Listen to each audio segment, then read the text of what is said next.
Okay, so let's talk about how DNA can act as nucleophile. We've talked about this before a number of times in the class, but I've always been kind of like, kind of kept it kind of not going too much into the DNA structure. And the reason I did this is because we're going to do it now. And I thought it'd be better to talk about it when it made more, was more related to other stuff we're talking about in class. Okay, so for DNA, we have two different types of the nitrogenous bases, right, that do the base pairing. We have purines and pyrimidines. And the purines are going to be adenine and guanine, and the pyrimidines are going to be thymidine and cytosine.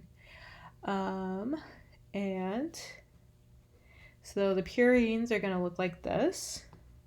So here's where they're going to be attached to the sugar.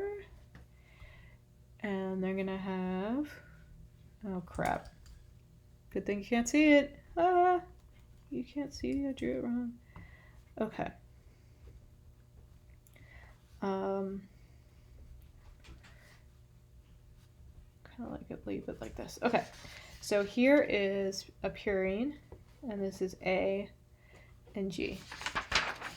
So purine's going to look like this.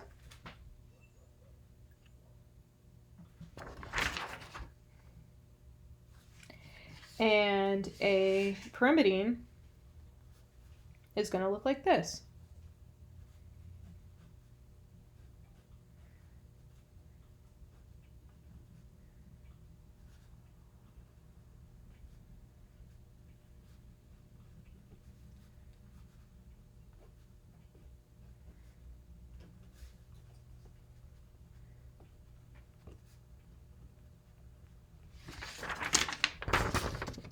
So this is the difference between the two, purine versus pyrimidine, right? And so where they're going to differ is what X and Y is. That's how you get whether it's a T or a C or an A or a G. So the key nucleophiles, so this is the biggest nucleophile. So this is known as N7, and this is the biggest nucleophile when it's N7 of guanine. So this is the biggest nucleophile.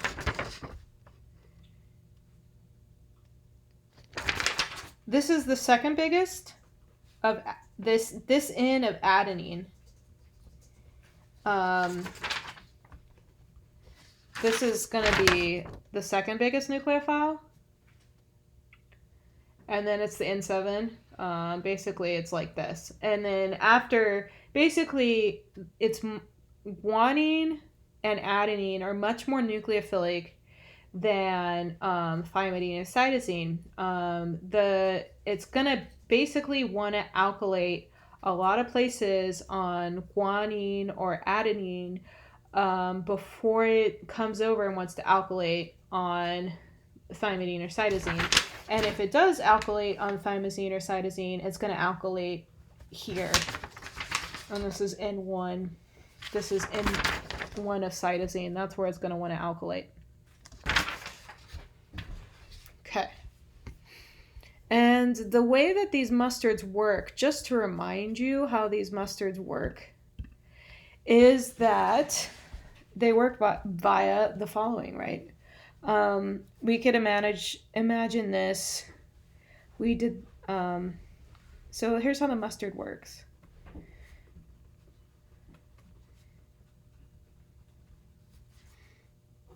And say we have the original mustard gas.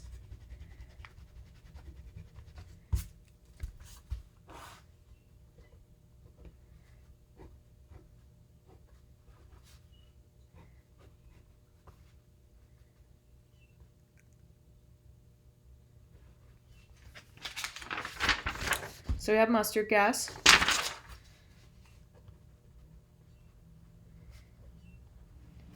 So we have, what do we have here? We have a good nucleophile, sulfur, next to a good leaving group. And it's physically attached to a good leaving group.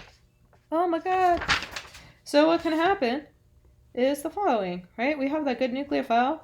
It's going to SN2 because it's physically attached, and we're just forcing that to happen with Le Chatelier principle. We're going to lose the chloride, and we are going to have an intermediate that looks like this.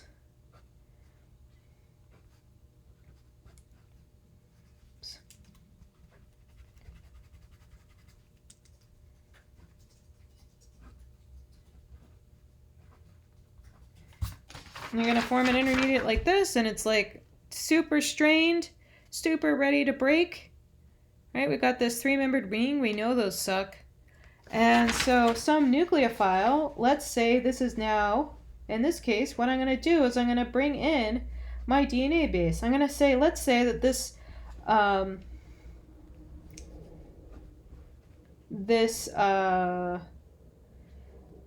mustard agent was associated with the DNA.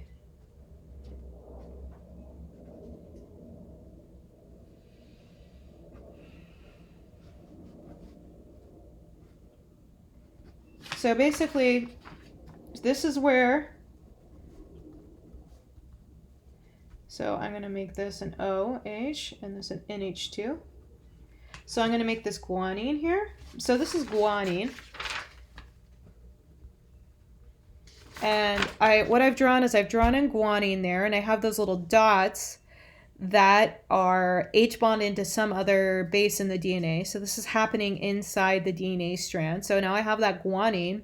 And what's going to happen here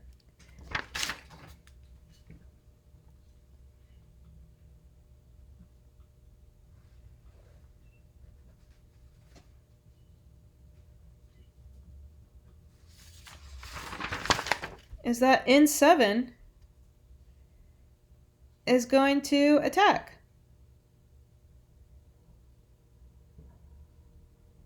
We're going to push in from the other nitrogen, and we're going to form a covalent adduct to N7. So what we're going to get, it'll look like this.